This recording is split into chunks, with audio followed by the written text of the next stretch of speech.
Paper 133. The Return from Rome.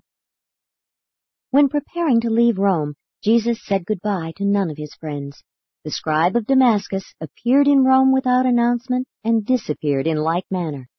It was a full year before those who knew and loved him gave up hope of seeing him again. Before the end of the second year, small groups of those who had known him found themselves drawn together by their common interest in his teachings, and through mutual memory of their good times with him.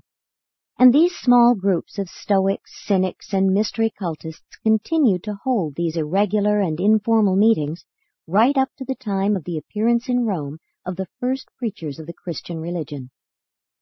Gonad and Ganid had purchased so many things in Alexandria and Rome that they sent all their belongings on ahead by pack train to Tarentum, while the three travelers walked leisurely across Italy over the great Appian Way. On this journey they encountered all sorts of human beings. Many noble Roman citizens and Greek colonists lived along this road, but already the progeny of great numbers of inferior slaves were beginning to make their appearance. One day, while resting at lunch, about halfway to Tarentum, Ganid asked Jesus a direct question as to what he thought of India's caste system. Said Jesus, "Though human beings differ in many ways, the one from another, before God and in the spiritual world, all mortals stand on an equal footing. There are only two groups of mortals in the eyes of God, those who desire to do His will and those who do not. As the universe looks upon an inhabited world, it likewise discerns two great classes, those who know God and those who do not. Those who cannot know God are reckoned among the animals of any given realm. Mankind can appropriately be divided into many classes in accordance with differing qualifications, as they may be viewed physically, mentally, socially, vocationally, or morally. But as these different classes of mortals appear before the judgment bar of God, they stand on an equal footing. God is truly no respecter of persons. Although you cannot escape the recognition of differential human abilities and endowments in matters intellectual, social, and moral, you should make no such distinctions in the spiritual brotherhood of men when assembled for worship in the presence of God. 1. Mercy and Justice. A very interesting incident occurred one afternoon by the roadside as they neared Tarentum. They observed a rough and bullying youth brutally attacking a smaller lad. Jesus hastened to the assistance of the assaulted youth, and when he had rescued him, he tightly held on to the offender until the smaller lad had made his escape. The moment Jesus released the little bully, Ganid pounced upon the boy and began soundly to thrash him, and to Ganid's astonishment, Jesus promptly interfered. After he had restrained Ganid and permitted the frightened boy to escape, the young man, as soon as he got his breath, excitedly exclaimed, "I cannot understand you, teacher. If mercy requires that you rescue the smaller lad, does not justice demand the punishment of the larger and offending youth?" In answering, Jesus said, "Ganid, it is true, you do not understand. Mercy ministry is always the work of the individual, but justice punishment is the function of the social, governmental, or universe administrative groups. As an individual, I am beholden to show mercy. I must go to the rescue of the assaulted lad, and in all consistency I may employ sufficient force to restrain the aggressor. And that is just what I did. I achieved the deliverance of the assaulted lad. That was the end of mercy ministry. Then I forcibly detained the aggressor a sufficient length of time to enable the weaker party to the dispute to make his escape, after which I withdrew from the affair.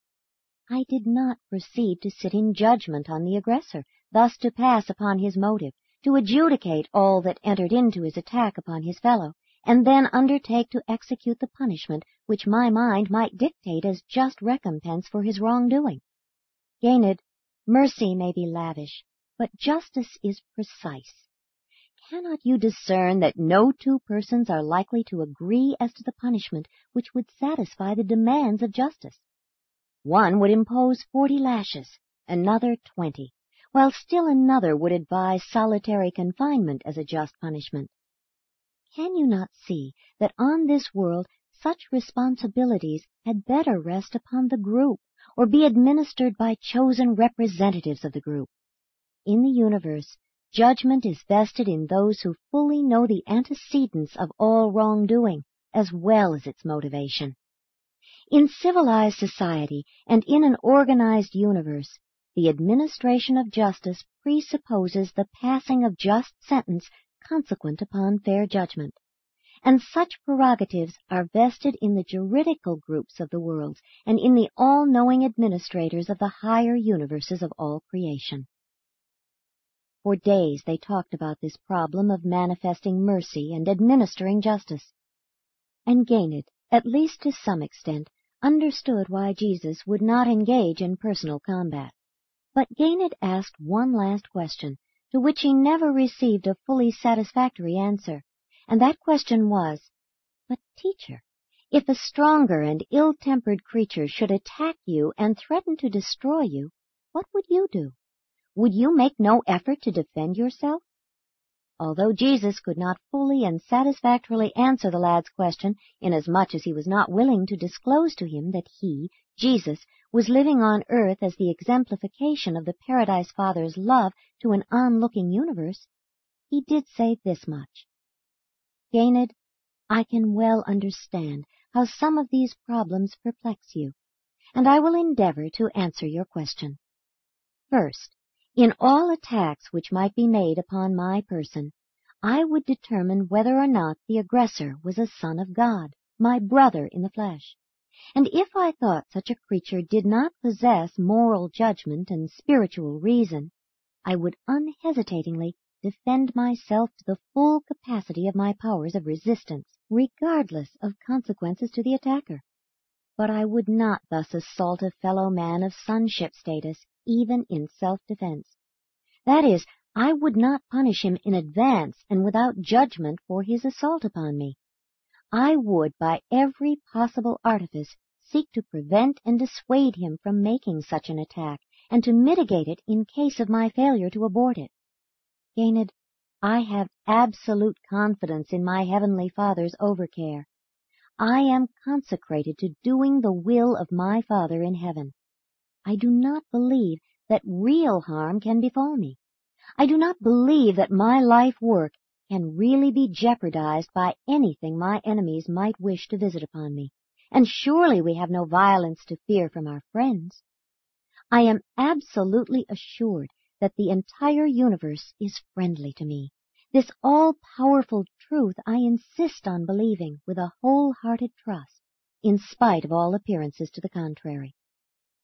But Ganid was not fully satisfied. Many times they talked over these matters, and Jesus told him some of his boyhood experiences, and also about Jacob, the stonemason's son. On learning how Jacob appointed himself to defend Jesus, Ganid said, "Oh, I begin to see. In the first place, very seldom would any normal human being want to attack such a kindly person as you, and even if any one should be so unthinking as to do such a thing, there is pretty sure to be near at hand some other mortal who will fly to your assistance, even as you always go to the rescue of any person you observe to be in distress. In my heart, teacher, I agree with you, but in my head I still think that if I had been Jacob, I would have enjoyed punishing those rude fellows who presumed to attack you just because they thought you would not defend yourself. I presume you are fairly safe in your journey through life, since you spend much of your time helping others and ministering to your fellows in distress. Well, most likely there'll always be someone on hand to defend you." And Jesus replied, "That test has not yet come, Ganid. And when it does, we will have to abide by the Father's will." And that was about all the lad could get his teacher to say on this difficult subject of self-defense and non-resistance. On another occasion, he did draw from Jesus the opinion that organized society had every right to employ force in the execution of its just mandates. 2. Embarking at Tarentum. While tarrying at the ship landing, waiting for the boat to unload cargo, the travelers observed a man mistreating his wife. As was his custom, Jesus intervened in behalf of the person subjected to attack. He stepped up behind the irate husband and, tapping him gently on the shoulder, said, "My friend, may I speak with you in private for a moment?" The angry man was nonplussed by such an approach, and after a moment of embarrassing hesitation, stammered out, "Why, yes, what do you want with me?" When Jesus had led him to one side, he said, "My friend, I perceive that something terrible must have happened to you. I very much desire that you tell me what could happen to such a strong man to lead him to attack his wife, the mother of his children, and that right out here before all eyes. I am sure you must feel that you have some good reason for this assault. What did the woman do to deserve such treatment from her husband? As I look upon you, I think I discern in your face the love of justice, if not the desire to show mercy. I venture to say that if you found me out by the wayside, attacked by robbers, you would unhesitatingly rush to my rescue. I dare say you have done many such brave things in the course of your life. Now, my friend, tell me what is the matter. Did the woman do something wrong, or did you foolishly lose your head and thoughtlessly assault her?" It was not so much what he said that touched this man's heart, as the kindly look and the sympathetic smile which Jesus bestowed upon him at the conclusion of his remarks. Said the man, "I perceive you are a priest of the cynics, and I am thankful you restrained me. My wife has done no great wrong. She is a good woman, but she irritates me by the manner in which she picks on me in public, and I lose my temper. I am sorry for my lack of self-control, and I promise to try to live up to my former pledge to one of your brothers who taught me the better way many years ago. I promise you." And then, in bidding him farewell, Jesus said, "My brother, always remember that man has no rightful authority over woman unless the woman has willingly and voluntarily given him such authority. Your wife has engaged to go through life with you, to help you fight its battles, and to assume the far greater share of the burden of bearing and rearing your children. And in return for this special service, it is only fair that she receive from you that special protection which man can give to woman as the partner who must carry, bear, and nurture the children. The loving care and consideration which a man is willing to bestow upon his wife and their children are the measure of that man's attainment of the higher levels of creative and spiritual self-consciousness. Do you not know that men and women are partners with God in that they cooperate to create beings who grow up to possess themselves of the potential of immortal souls? The Father in heaven treats the Spirit Mother of the children of the universe as one equal to himself. It is godlike to share your life and all that relates thereto on equal terms with the mother partner who so fully shares with you that divine experience of reproducing yourselves in the lives of your children. If you can only love your children as God loves you, you will love and cherish your wife as the Father in heaven honors and exalts the infinite Spirit, the mother of all the spirit children of a vast universe. As they went on board the boat, they looked back upon the scene of the teary-eyed couple standing in silent embrace. Having heard the latter half of Jesus' message to the man, Gonad was all day occupied with meditations thereon, and he resolved to reorganize his home when he returned to India. The journey to Nicopolis was pleasant but slow, as the wind was not favorable. The three spent many hours recounting their experiences in Rome and reminiscing about all that had happened to them since they first met in Jerusalem. Gonad was becoming imbued with the spirit of personal ministry. He began work on the steward of the ship, but on the second day, when he got into deep religious water, he called on Joshua to help him out. They spent several days at Nicopolis, the city which Augustus had founded some 50 years before as the City of Victory, in commemoration of the Battle of Actium, this site being the land whereon he camped with his army before the battle. They lodged in the home of one Jeremy, a Greek proselyte of the Jewish faith, whom they had met on shipboard. The Apostle Paul spent all winter with the son of Jeremy in the same house in the course of his third missionary journey. From Nicopolis, they sailed on the same boat for Corinth, the capital of the Roman province of Achaia. 3. At Corinth.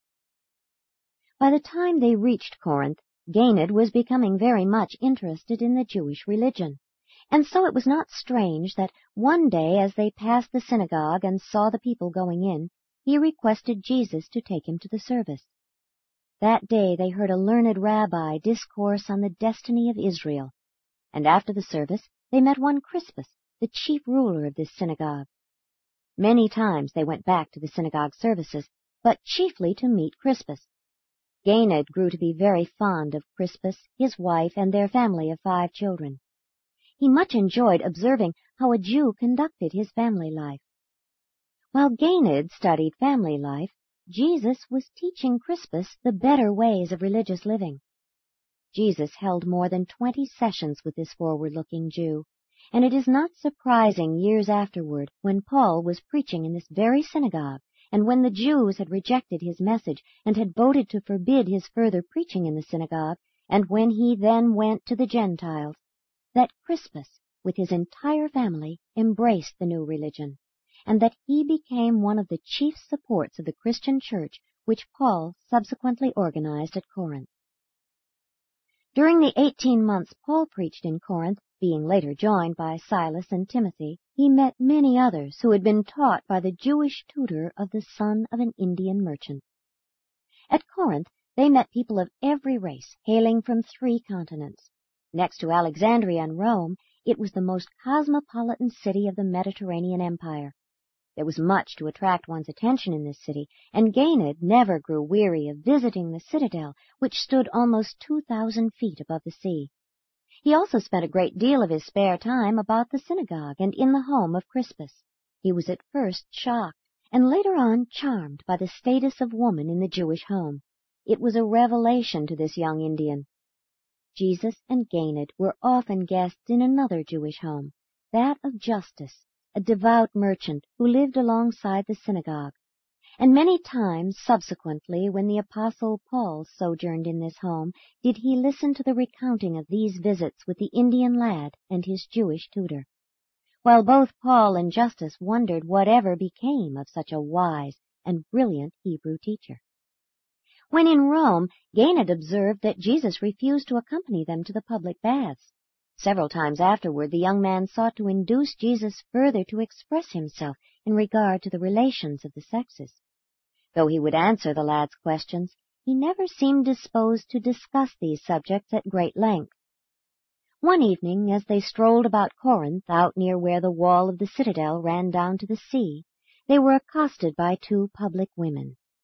Gained had imbibed the idea, and rightly, that Jesus was a man of high ideals, and that he abhorred everything which partook of uncleanness or savored of evil. Accordingly, he spoke sharply to these women, and rudely motioned them away. When Jesus saw this, he said to Gained, "You mean well, but you should not presume thus to speak to the children of God, even though they chance to be his erring children. Who are we that we should sit in judgment on these women? Do you happen to know all of the circumstances which led them to resort to such methods of obtaining a livelihood? Stop here with me while we talk about these matters." The courtesans were astonished at what he said even more than was Gained. As they stood there in the moonlight, Jesus went on to say, "There lives within every human mind a divine spirit, the gift of the Father in heaven.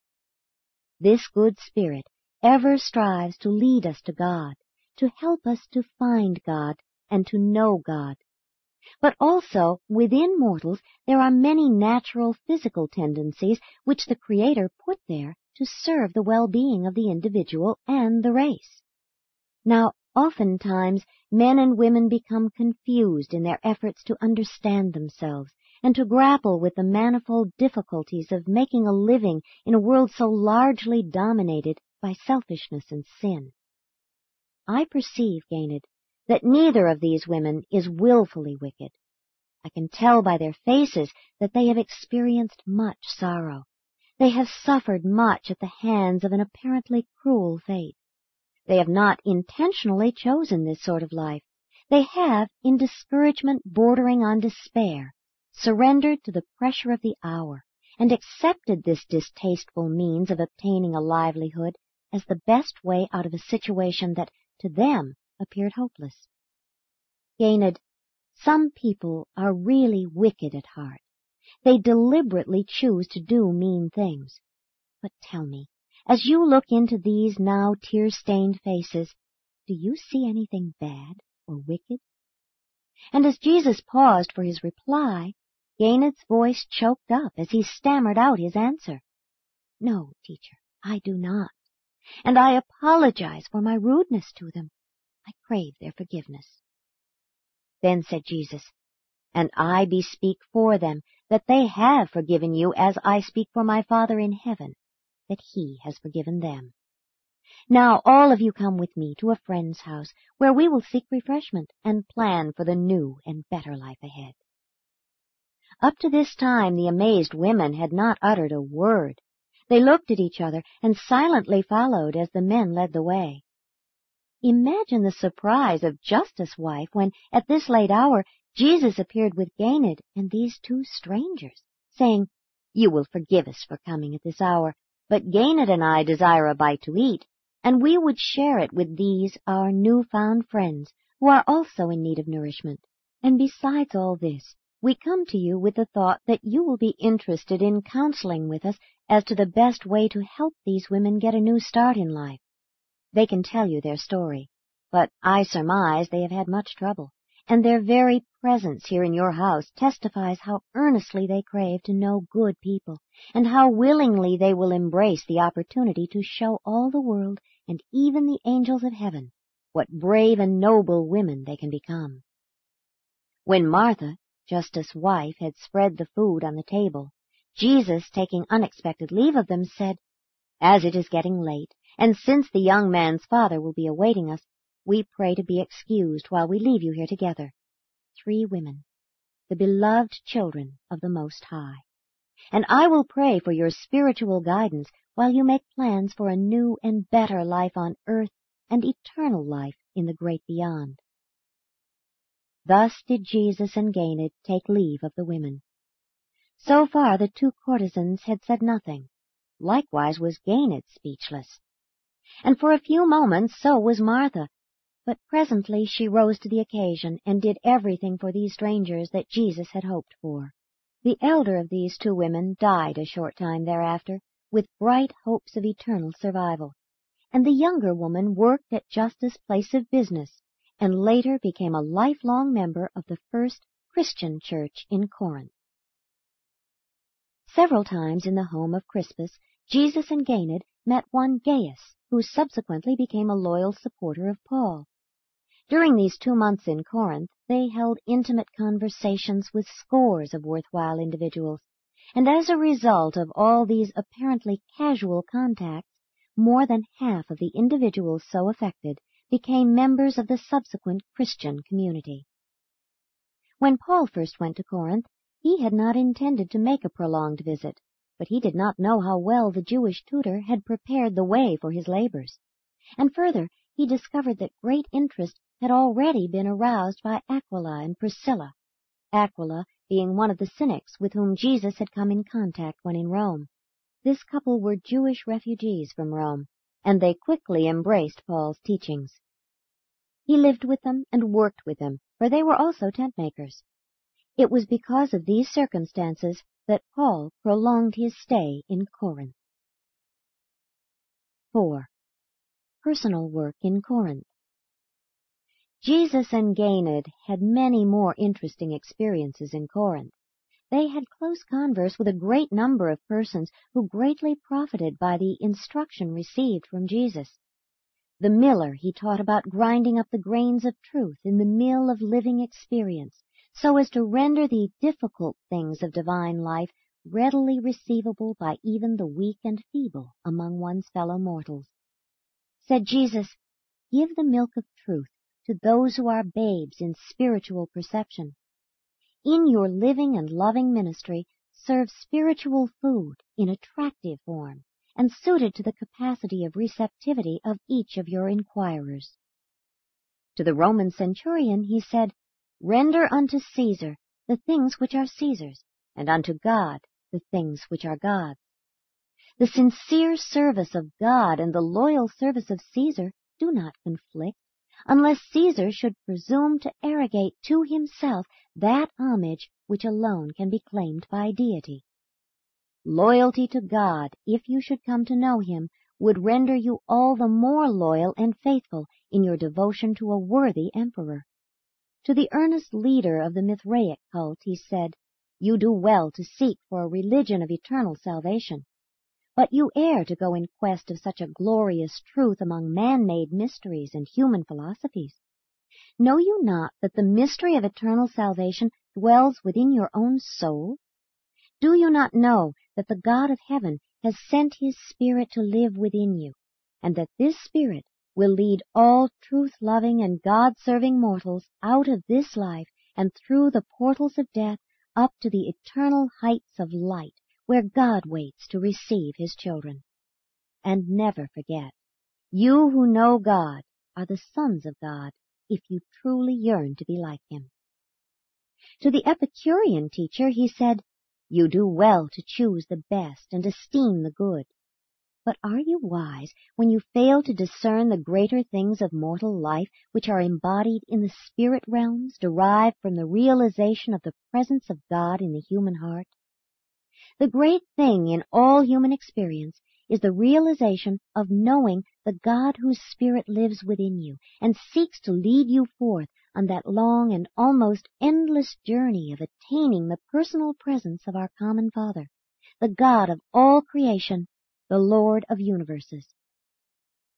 To the Greek contractor and builder he said, "My friend, as you build the material structures of men, grow a spiritual character in the similitude of the divine Spirit within your soul. Do not let your achievement as a temporal builder outrun your attainment as a spiritual son of the kingdom of heaven. While you build the mansions of time for another, neglect not to secure your title to the mansions of eternity for yourself. Ever remember, there is a city whose foundations are righteousness and truth, and whose builder and maker is God." To the Roman judge he said, "As you judge men, remember that you yourself will also someday come to judgment before the bar of the rulers of the universe. Judge justly, even mercifully, even as you shall someday thus crave merciful consideration at the hands of the supreme arbiter. Judge as you would be judged under similar circumstances, thus being guided by the spirit of the law as well as by its letter.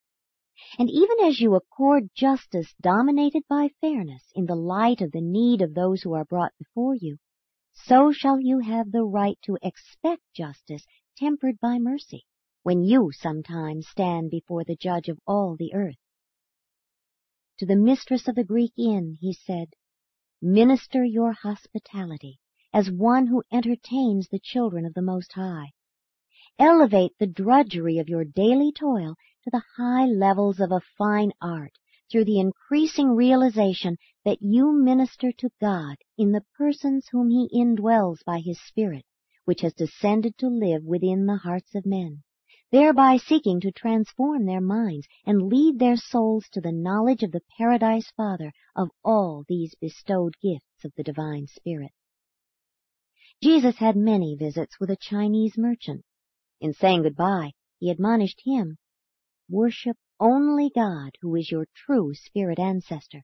Remember that the Father's Spirit ever lives within you and always points your soul direction heavenward.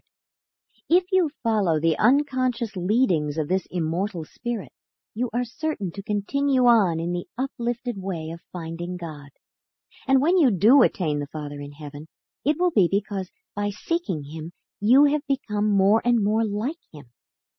And so farewell, Chang, but only for a season, for we shall meet again in the worlds of light, where the Father of spirit souls has provided many delightful stopping places for those who are paradise bound."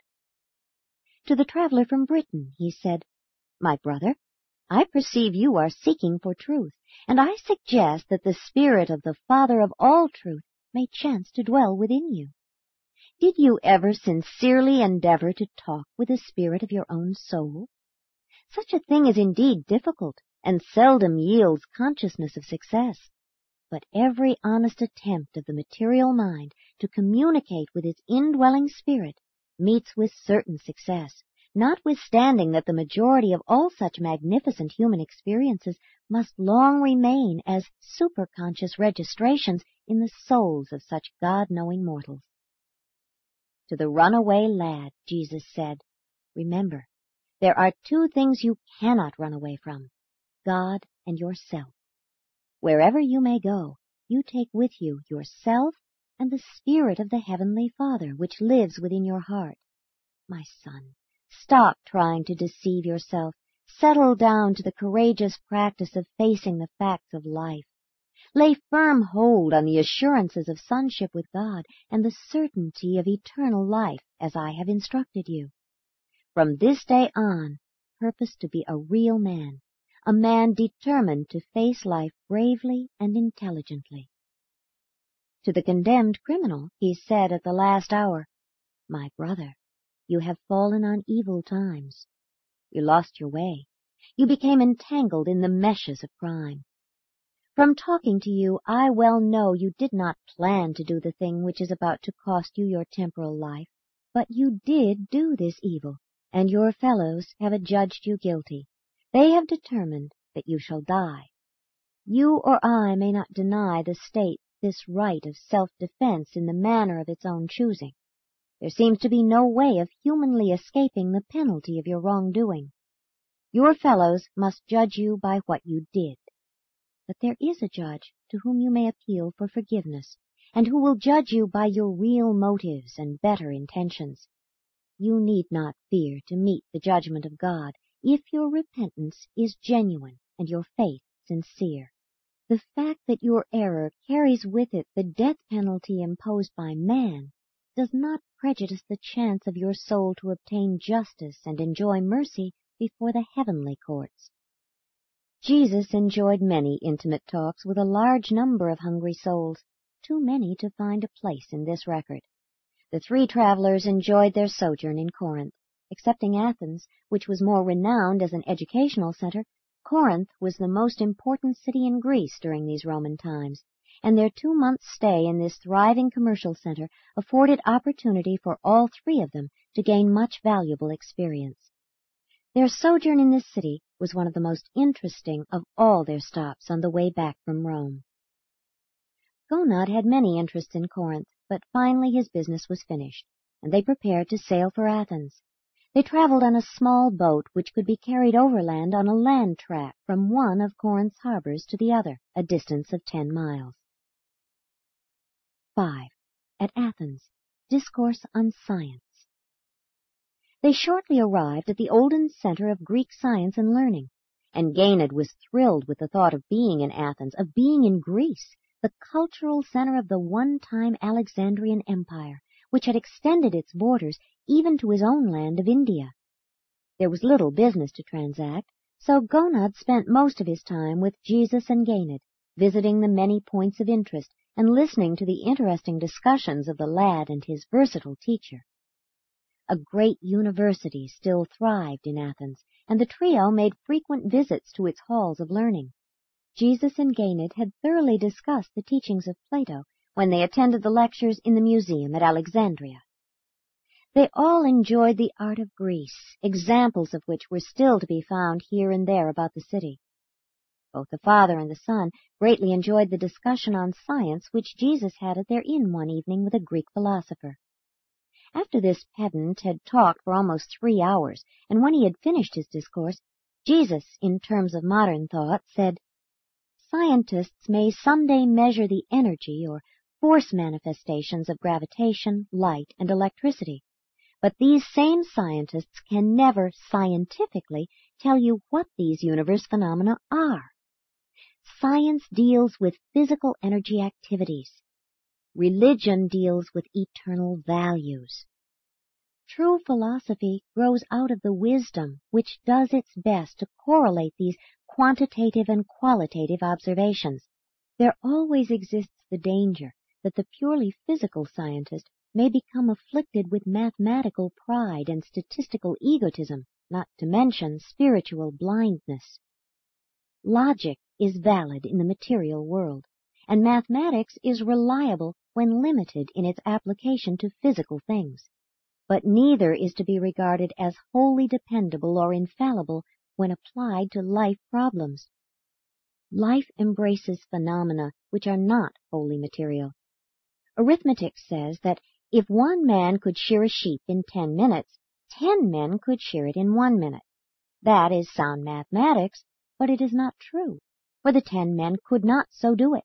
They would get in one another's way so badly that the work would be greatly delayed. Mathematics asserts that if one person stands for a certain unit of intellectual and moral value, 10 persons would stand for 10 times this value. But in dealing with human personality, it would be nearer the truth to say that such a personality association is a sum equal to the square of the number of personalities concerned in the equation, rather than the simple arithmetical sum. A social group of human beings in coordinated working harmony stands for a force far greater than the simple sum of its parts. Quantity may be identified as a fact, thus becoming a scientific uniformity. Quality, being a matter of mind interpretation, represents an estimate of values, and must therefore remain an experience of the individual.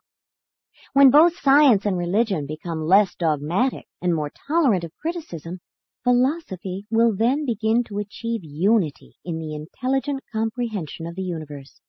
There is unity in the cosmic universe, if you could only discern its workings in actuality. The real universe is friendly to every child of the eternal God. The real problem is, how can the finite mind of man achieve a logical, true, and corresponding unity of thought? This universe-knowing state of mind can be had only by conceiving that the quantitative fact and the qualitative value have a common causation in the Paradise Father.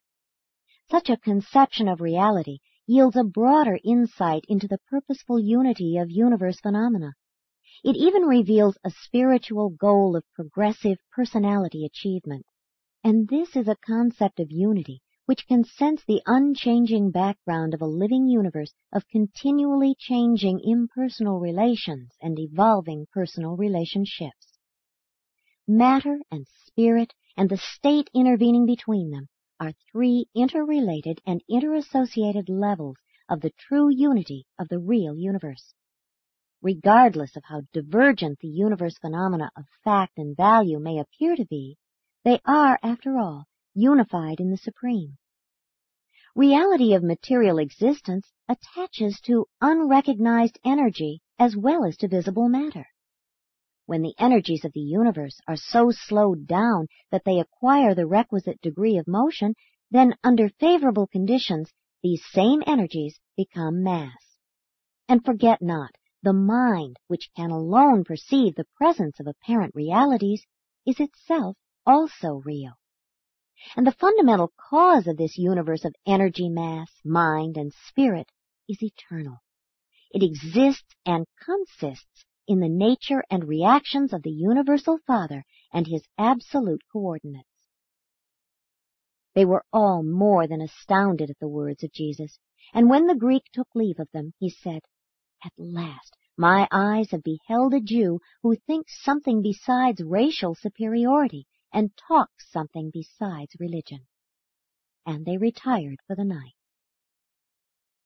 The sojourn in Athens was pleasant and profitable, but it was not particularly fruitful in its human contacts. Too many of the Athenians of that day were either intellectually proud of their reputation of another day, or mentally stupid and ignorant, being the offspring of the inferior slaves of those earlier periods, when there was glory in Greece and wisdom in the minds of its people. Even then, there were still many keen minds to be found among the citizens of Athens. 6. At Ephesus, Discourse on the Soul. On leaving Athens, The travelers went by way of Troas to Ephesus, the capital of the Roman province of Asia. They made many trips out to the famous temple of Artemis of the Ephesians, about 2 miles from the city.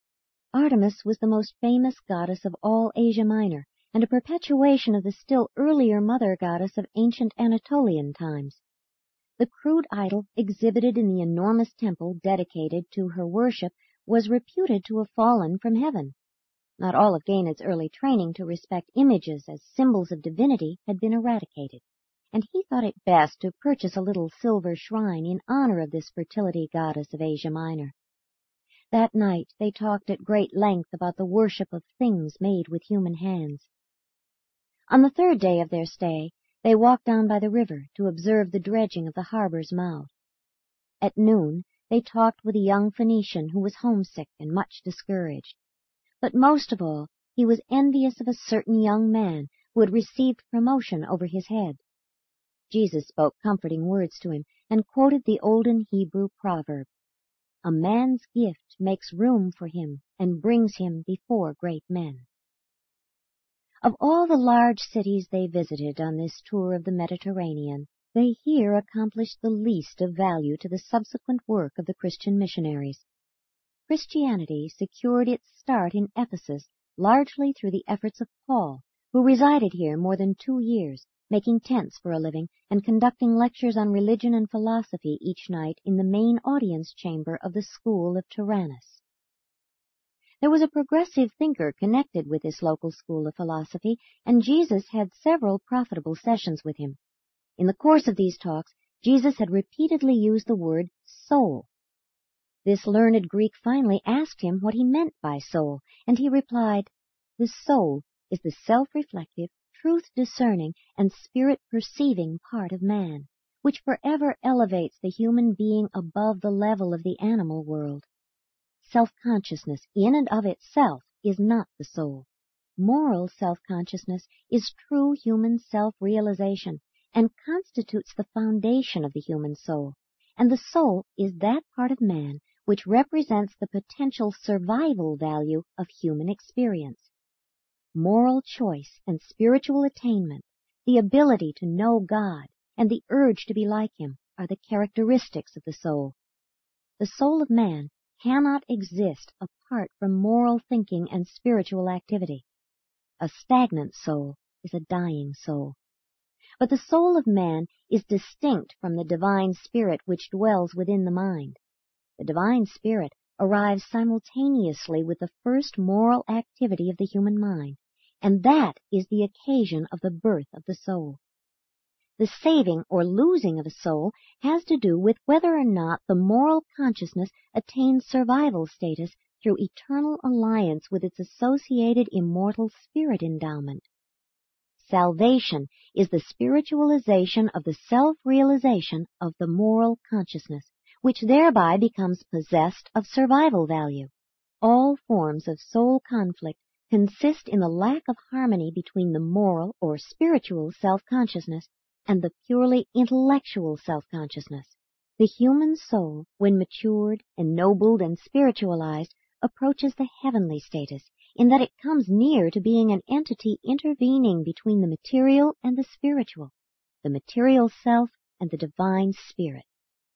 The evolving soul of a human being is difficult of description and more difficult of demonstration, because it is not discoverable by the methods of either material investigation or spiritual proving. Material science cannot demonstrate the existence of a soul, neither can pure spirit testing. Notwithstanding the failure of both material science and spiritual standards to discover the existence of the human soul, every morally conscious mortal knows of the existence of his soul as a real and actual personal experience. 7. The Sojourn at Cyprus, Discourse on Mind. Shortly the travelers set sail for Cyprus, stopping at Rhodes. They enjoyed the long water voyage and arrived at their island destination much rested in body and refreshed in spirit. It was their plan to enjoy a period of real rest and play on this visit to Cyprus as their tour of the Mediterranean was drawing to a close. They landed at Paphos and at once began the assembly of supplies for their sojourn of several weeks in the nearby mountains. On the third day after their arrival, they started for the hills with their well-loaded pack animals. For 2 weeks the trio greatly enjoyed themselves, and then, without warning, young Ganid was suddenly taken grievously ill. For 2 weeks he suffered from a raging fever, oftentimes becoming delirious. Both Jesus and Gonad were kept busy attending the sick boy. Jesus skillfully and tenderly cared for the lad, and the father was amazed by both the gentleness and adeptness manifested in all his ministry to the afflicted youth. They were far from human habitations, and the boy was too ill to be moved. So they prepared as best they could to nurse him back to health right there in the mountains. During Ganid's convalescence of 3 weeks, Jesus told him many interesting things about nature and her various moods, and what fun they had as they wandered over the mountains, the boy asking questions, Jesus answering them, and the father marveling at the whole performance. The last week of their sojourn in the mountains, Jesus and Ganid had a long talk on the functions of the human mind. After several hours of discussion, the lad asked this question: "But, teacher, what do you mean when you say that man experiences a higher form of self-consciousness than do the higher animals?" And as restated in modern phraseology, Jesus answered, "My son, I have already told you much about the mind of man and the divine spirit that lives therein. But now let me emphasize that self-consciousness is a reality. When any animal becomes self-conscious, it becomes a primitive man. Such an attainment results from a coordination of function between impersonal energy and spirit-conceiving mind, and it is this phenomenon which warrants the bestowal of an absolute focal point for the human personality, the spirit of the Father in heaven. Ideas are not simply a record of sensations. Ideas are sensations plus the reflective interpretations of the personal self. And the self is more than the sum of one's sensations. There begins to be something of an approach to unity and an evolving selfhood, and that unity is derived from the indwelling presence of a part of absolute unity which spiritually activates such a self-conscious animal origin mind. No mere animal could possess a time self-consciousness.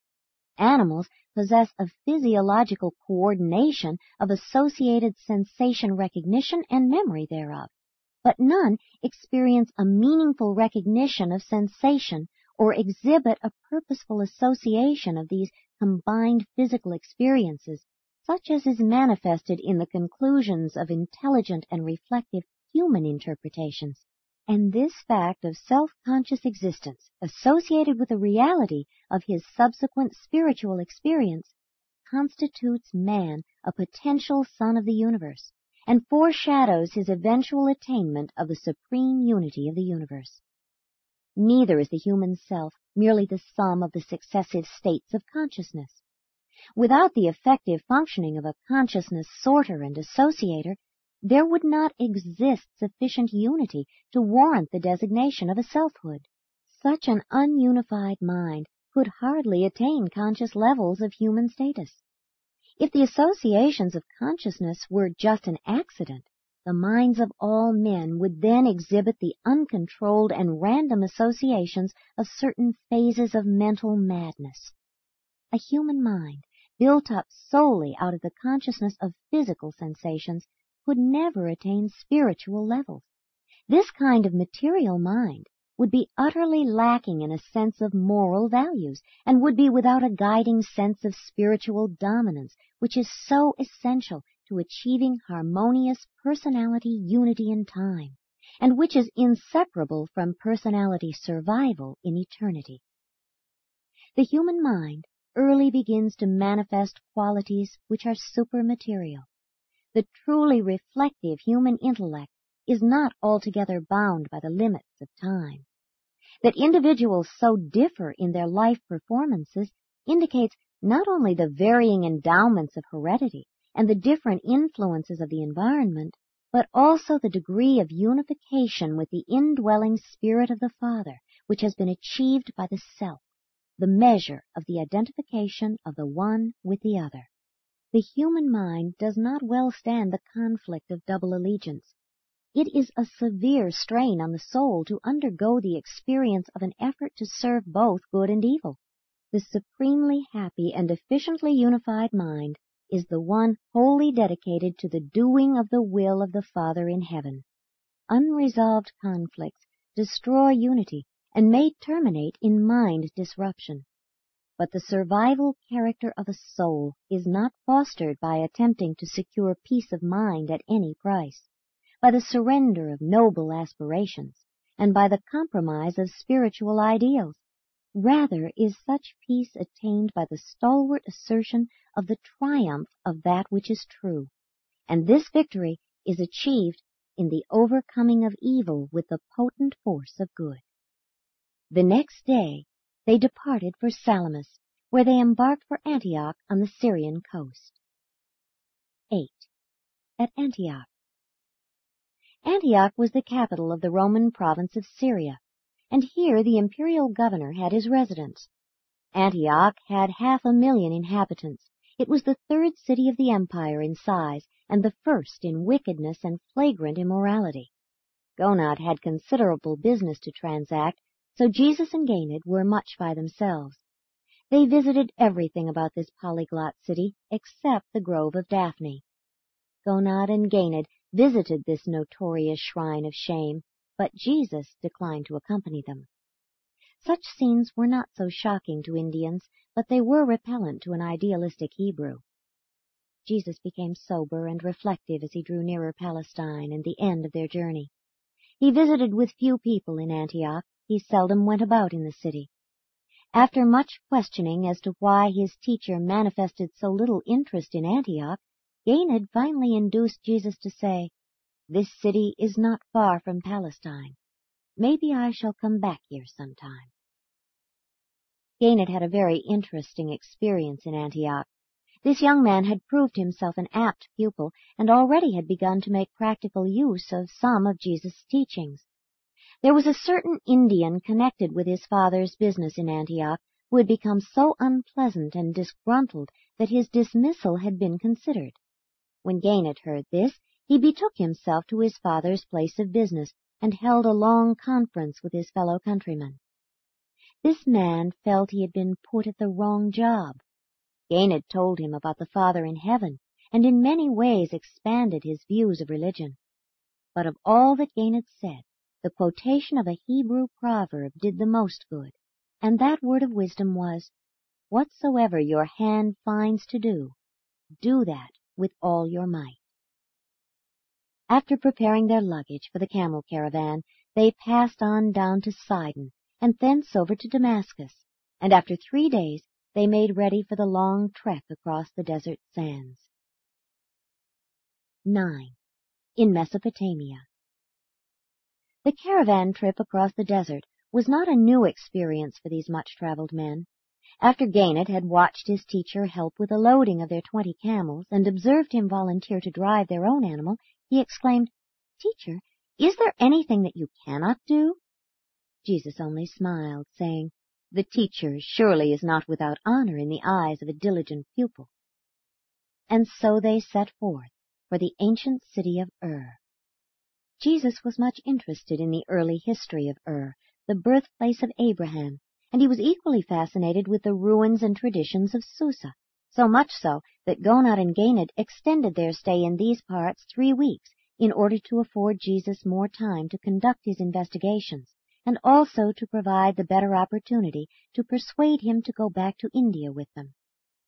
It was at Ur that Ganid had a long talk with Jesus regarding the difference between knowledge, wisdom, and truth, and he was greatly charmed with the saying of the Hebrew wise man, "Wisdom is the principal thing, therefore get wisdom.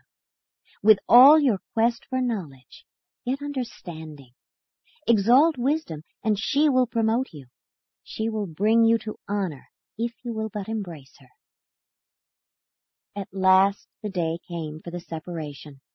They were all brave, especially the lad, but it was a trying ordeal. They were tearful of eye, but courageous of heart. In bidding his teacher farewell, Ganid said, "Farewell, teacher, but not forever. When I come again to Damascus, I will look for you. I love you, for I think the Father in heaven must be something like you. At least I know you are much like what you have told me about him. I will remember your teaching, but most of all I will never forget you." Said the Father, "Farewell to a great teacher, one who has made us better and helped us to know God." And Jesus replied, "Peace be upon you, and may the blessing of the Father in heaven ever abide with you." And Jesus stood on the shore and watched as the small boat carried them out to their anchored ship. Thus the Master left his friends from India at Charax, never to see them again in this world. Nor were they in this world ever to know that the man who later appeared as Jesus of Nazareth was this same friend they had just taken leave of, Joshua, their teacher.